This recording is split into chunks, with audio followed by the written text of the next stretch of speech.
ပြီးတော့သွားလာနေစားတယ် ဒီလိုနေလို့ပေါ့ ကျန်တဲ့ချိန်ကြီး ဟုတ်ကဲ့ရှင်ခေါ်လို့ရတယ်ဒါပေမဲ့ live နေရပို့ကောင်းတာပေါ့နော် ဒါပေါ့ ဆရာအဲ့လိုအဲ့လိုသူတို့အဲ့လိုလာစားနေတယ်အဲ့လိုတောင်းကြတာတော့အဲ့လိုဒီပါဒုံးတာအဲ့လိုတော့မဖြစ်တော့အဲ့ဒါဒီပါတကယ်ဖြစ်တာမဖြစ်တော့အဲ့လိုလာစားတယ်စားပြီးအဲ့လိုဇပွဲတွေပါဒုံးတိုင်းဆန်တာလို့အဲ့လိုမဖြစ်အဲ့ဒါဖြစ်တော့ကျွန်တော်အဲ့ဒါကြောက်တယ် အဲ့တော့ရောက်လာတဲ့သူပေါ်မှာပဲမူတည်တယ်ရောက်လာတဲ့သူပေါ်မှာအေးစစ်လာပြီးအေးစစ်စားတော့ပြီးပြန်သွားလို့ဆိုဘာမှမဖြစ်ဘူးအဲ့လိုမျိုးရောက်လာပြီးမှဒုံးတိုင်းအဲ့လိုကျဲအဲ့လိုမျိုးလုပ်တာရောက်လာတဲ့ကောင်ကကောင်းမှုဦးချင်းချင်းတန်းတန်းဆိုရင်ခေါင်းနာဆရာပြောသလိုကိုနာကျင်ရတယ်လေ shit တော်ရည်ဒါကျွန်တော်တကယ်ကိုကျွန်တော်တကယ်မလေးဘူးတကယ်ကျေးဇူးအများကြီးတကယ်ကျေးဇူးအများကျွန်တော်ဒီနေ့အမှန်တမ်းပြောကျွန်တော်အဲ့ဒါကိုဒီနေ့ဆမ်းဖို့ဒီနေ့ကျွန်တော်ကျွေးမှာဒါပေမဲ့ကျွန်တော်တတိယရောလည်းကျွေးရင်ကျွန်တော်အရင်မေးမယ်ကျွန်တော်မသိဘူးတရားပြဿနာတစ်ခုတည်းကျွန်တော်ဖြေရှင်းလို့မရတော့သိလို့ကျွန်တော်အဲ့ဒါကိုကျွန်တော်မေးမယ်မနေ့မှကျွန်တော်ကျွေးမယ်စနေနေ့ညကျွန်တော်ကျွေးမယ်ကျွန်တော်ထိတ်ကြတယ်စနေနေ့ညငါရောက်အောင်ကျွေးမယ်ဒါပေမဲ့တောက်ကြနေမှာငါဆရာအရင်မေးမယ်ကွာငါလည်းဒီเจ้าတော့တိတ်နာအောင်လေတော့ဆရာကိုအရင်မေးပြီးမှမနေ့ကဆက်တက်မယ်ဆိုပြီးကိုကဆုံးဖြတ်တာမနေ့ကည7:00နာရီမှာကိုဆက်တက်မယ်ဆိုပြီးကျွန်တော်အချိန်အတိအကျလို့10:00နာရီအတိလို့10:00နာရီအတိတောင်း10:00နာရီခွဲဆို10:00နာရီခွဲတောင်းအဲ့လိုမျိုးဗျာအခုကျွန်တော် live stream က10:00နာရီစမယ်မနေ့ကကြာတယ်ဒါပေမဲ့10:00နာရီခွဲမှာကျွန်တော်ချိန်မှာကျွန်တော်ခေါ်ပြီးချိန်မှာဖိတ်ပြီးတော့10:00နာရီခွဲမှာကျွန်တော်ချိန်အဲ့လိုနိုင်ခွဲအတိ10ခွဲအတိကျွန်တော်ချိန်မှာအဲ့တော့ဆရာပြောလို့ကျွန်တော်ရှင်းတာပါအဲ့လိုပေါ့ပြောရမယ်ဆိုရင်ထွက်သွားခြင်းတဲ့သူဆွဲထားလို့မရတယ်လို့ပဲ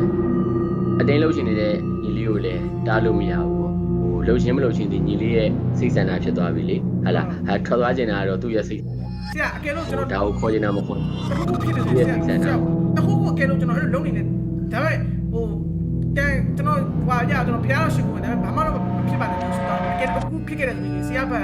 ဖုန်းလေးနည်းနည်းအဲ့လိုဖွင့်တာကိုကျွန်တော်တောင်းဆိုနေတယ်ဗျတကယ်တော့ဟိုမီးပြတ်တာမပြတ်တာဖုန်းနည်းနည်းတော့ဖွင့်တာကိုကျွန်တော်မသိဘူးအခုပြင်သွားနေပါဘူးဖေးကဲပါမိကဲတလို့လို့ကျွန်တော်အိမ်မှာလည်းဘူးမှမသိဘူးဘူးမှမတက်ဘူးငယ်ပြောဒါတွေကတကယ်တမ်းပြောအဲ့ဒါကြောင့်မို့ကျွန်တော်နည်းဆရာအားကိုအဲ့မနေ့ကညဖုန်းလေးတစ်ချက်လောက်အဲ့လိုကျွန်တော်လုတ်ကနေကြလို့ရှိရင်တစ်ချက်လောက်ဖွင့်တာပေါ့ဗျာနည်းနည်းလေးဖွင့်တာကျွန်တော်တကယ်အဲ့လိုရေးကြောင်းကျွန်တော်အကူရမယ်ကြရမယ်ဖြစ်သွားလို့ရှိရင်တိုင်ပတ်သွားမှာဗျာသိရမလားအဲ့လိုပုံစံမျိုးဆရာအကဲလို့ဗျာကျွန်တော်တို့ဗျာအကဲလို့အဲ့လိုတို့ကတစ်ခေါက်အိမ်ထဲဝင်ပြီးနောက်ထပ်ခဏအိမ်ကိုပြန်ဝင်လို့ရတာကျွန်တော်တစ်ခေါက်ဝင်ပြီးထပ်ပြီးပြန်ထပ်မခေါ်တော့ပြီးဒီတစ်ခေါက်ပဲဆက်မှာတန်းနောက်ဆုံးပဲဒီတစ်ခေါက်ဆက်ပြီးထပ်မခေါ်တော့နာပြောသလိုအစားရှိတန်တောင်တော့ तू ကဒီနေရာမှာစားလို့ရသွားတာသိရင်တော့နောက်တစ်ခေါက်မှခေါ်မလားဆိုတဲ့စိတ်နဲ့တော့ तू ကတော့လာအောင်ပါပဲကိုဥပမာညီလေးတို့တော့မှထွက်သွားပြီးတဲ့သူကိုစီများပြန်လာအောင်လားလို့ထိုင်ပြီးစောင့်နေသလိုပဲသူတို့တွေလည်းအဲ့လိုပဲပေါ့နောက်တစ်ခေါက်မှထပ်ပြီးကြွေးအောင်လားဆိုတဲ့စိတ်လေးနဲ့သူတို့လည်းပြန်လာအောင်ပါပဲ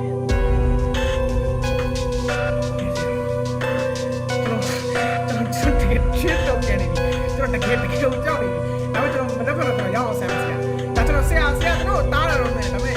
ခွေးစိတ်ဆန္ဒကဆရာတားတယ်ဒါမလုပ်ရလို့မကောင်းဘူးခွေးစိတ်ဆန္ဒကလုပ်ချင်တာကထိုင်လို့တကူအရင်ကလုပ်ချင်တာကအဲ့တော့ကျွန်တော်အကောင်းဆုံးတော့တူလာပြီးတော့